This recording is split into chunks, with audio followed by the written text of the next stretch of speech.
Well, a lot of Hegseth's supporters in MAGA are trying to frame it as a deep state attack and that these are all just fabrications and that the deep state wants him out of the way so it can attack Iran. And, I wish that I could see it that way. But Chas Freeman is right.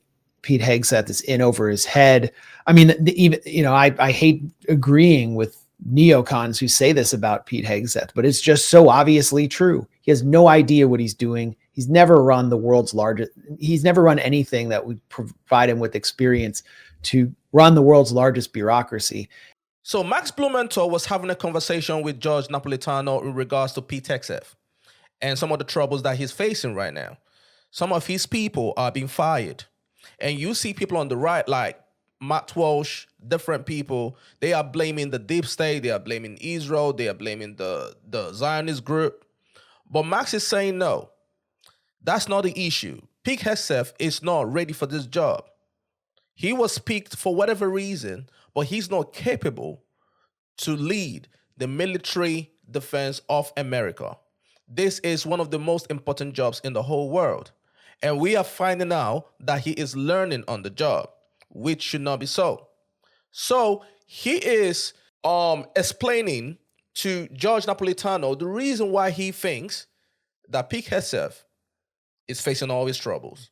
Let's check it out. Here's Ambassador Charles Freeman on a topic that you and I are about to discuss. I expect you'll agree with what he says. Chris, cut number 18.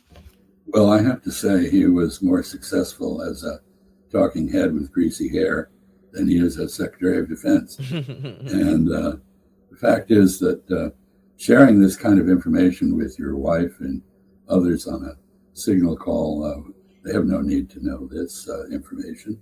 It puts it in jeopardy. It risks the lives of those carrying out a military operation. This is the behavior of a small boy boasting to people. How do you read the affair Hegseth? Well, a lot of Hegseth's supporters in MAGA are trying to frame it as a deep state attack and that these are all just fabrications and that the deep state wants him out of the way so it can attack Iran. And, I wish that I could see it that way. But Chas Freeman is right. Pete Hegseth is in over his head. I mean, I hate agreeing with neocons who say this about Pete Hegseth, but it's just so obviously true. He has no idea what he's doing. He's never run the world's largest. He's never run anything that would provide him with experience to run the world's largest bureaucracy. And so he put this clown in charge, his chief of staff named Joe Casper, who comes out of Representative Duncan Hunter's office. Duncan Hunter being one of the biggest stooges for the military leadership and the military industrial complex in Congress, as well as a drunkard. And Joe Casper himself was unable to complete his tasks inside the Pentagon. He was failing on the job. He reportedly showed up to one meeting, high-level meeting in the Pentagon, and walked into the meeting and just said, "I just took a massive shit, everyone." And I mean, engaged in bozo behavior, was holding meetings at. The reason why I'm not surprised that Pete is going through the situation that he's going through, right? If you remember, before he got selected, right, before he got the job and everything, a lot of things came out that wasn't so good about him. You go, about the fact that, he drinks a lot, he doesn't have the experience and everything. And the thing is, it is a very sticky situation, right? Because we look at the people that quote unquote have the experience, and we've seen so many things that they've done wrong in regards to leading America into war, right? And those people that quote unquote have all these years of experience, right, are people that are considered part of the deep state, right? These are people that people think, led Donald Trump wrong in his first term, right? So a lot of people are saying, oh, at least Pete Hegseth is not part of this state. He's not a career politician and everything. He will come in and do what Trump wants him to do. But then since obviously he came in, we have seen the signal scandal, the first one, right? And now we are seeing the second one as well. Now, we don't know whether he's been set up or not, but it's not looking good for him, clearly. strip clubs reportedly. So Hegseth saw this and tried to do an end around without firing Casper. He started resorting more to efficient, highly knowledgeable figures like Dan Caldwell, who's a significant figure because he was one of the major restrainers who comes out of the right, but is suspicious of U.S. regime change wars, was opposed by the Israel lobby, made it in.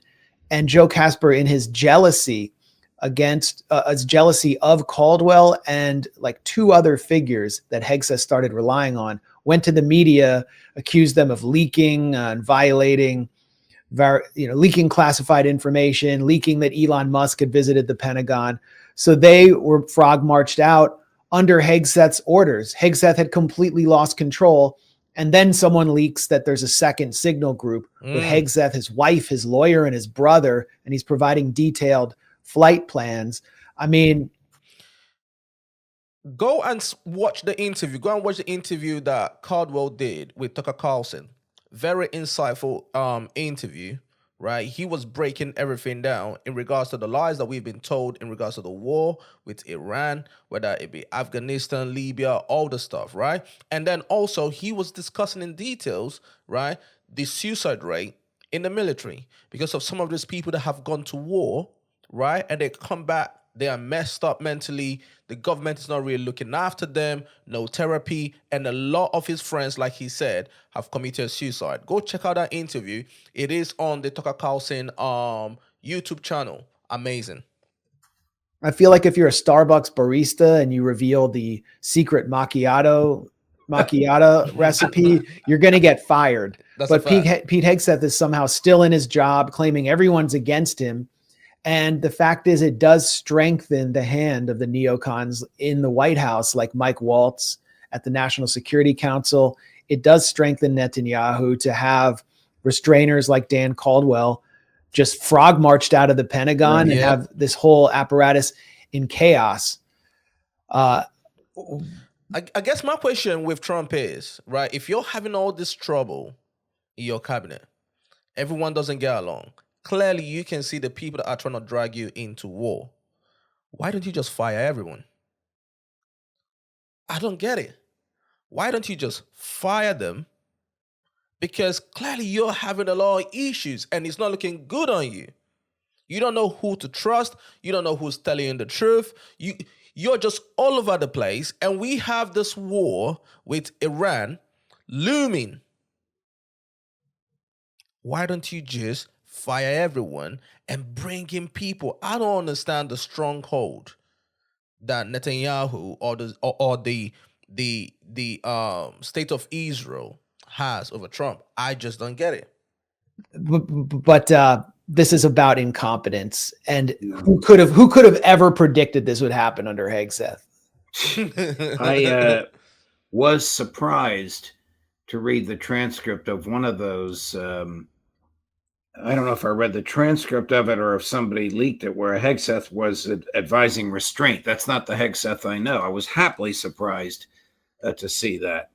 And now you're telling me that the people that were around him that advised dissent have been pushed out for specious reasons.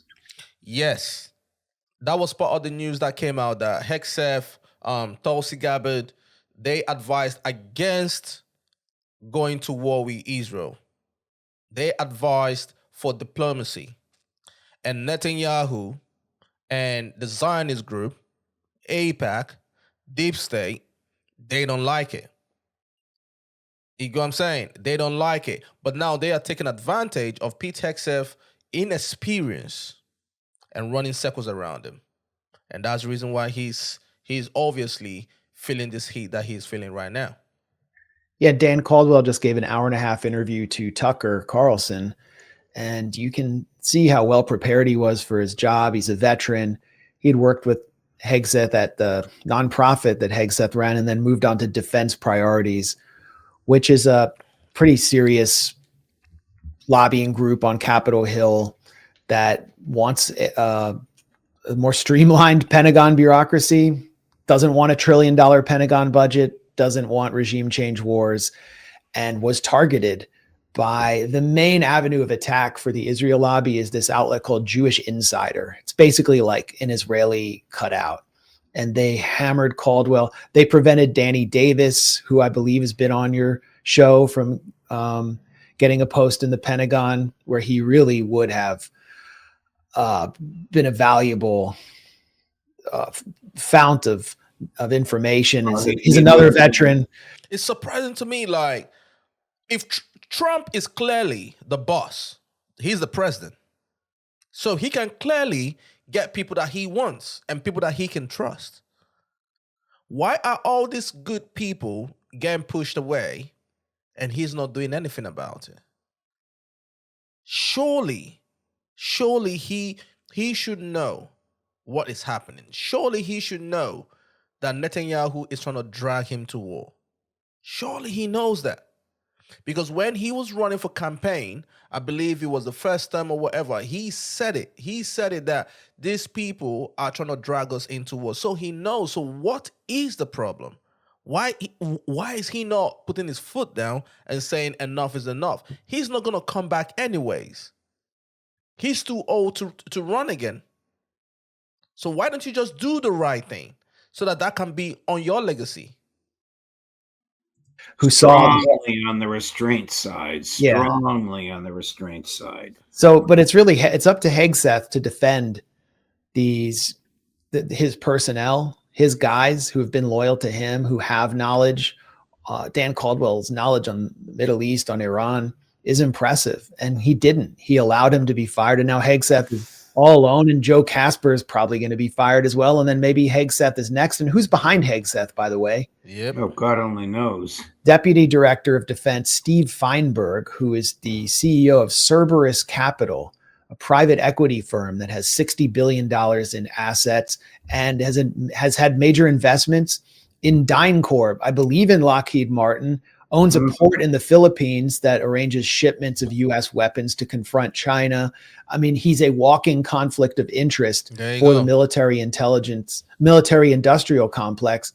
And it seems to me that Feinberg was placed in his position as this billionaire in order to convince or mollify senators like Lindsey Graham or Roger Wicker, who are suspicious of Hegseth, that there would be a steady status quo hand who's fully invested in the financial objectives of the military industrial complex. And for all I know, Feinberg could replace Hegseth tomorrow. And who chose Feinberg? President Trump? Trump did. I mean, he's like one of Trump's, buddies from the private equity predator class. This is a guy, he does roll-ups, like he'll buy 30 healthcare companies or senior homes and then roll them all up so there's no competition in the market, and then begin reducing services.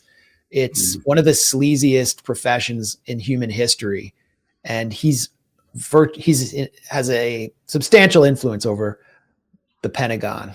Well, one of the viewers is making a suggestion of somebody who's interested in the job, which totally turns my stomach. Senator Cotton. That, of course, would be horrific. That would be neocon central right there. It would be, and Cotton has been proposed as initially proposed as a front runner for defense secretary. Right. Trump was considering him, so it was like almost you'd think, oh, it's a relief Pete Hegseth's in there because he's just going to do whatever Trump tells him. Yep. He's just a front man from the Fox News green room to another figure from the green room to the White House or to the Pentagon. But I knew that Pete Hegseth wouldn't last long in this job. And if you go back to his confirmation hearings, it's pretty clear that he was in over his head. Yeah. They twisted the arm of Tom Tillis, the senator from North Carolina, who was a fierce opponent of Hegseth. Yeah, unfortunately, Pete Hegseth, he might get kicked out. And this is what happens when you're not confident in your job, because you've not really earned it. You've not really earned it. He knows that the sole reason why he got the job was because of Trump, so that he can do what Trump wants him to do. But unfortunately, politics is a very dirty game, and if all your men are getting kicked out, eventually it will be you. But we're going to keep on paying attention and see what happens. Hopefully, we do not go to war with Iran. Until next time, it's your boy Toby. Subscribe to this channel, watch the videos, share with your friends. Salute.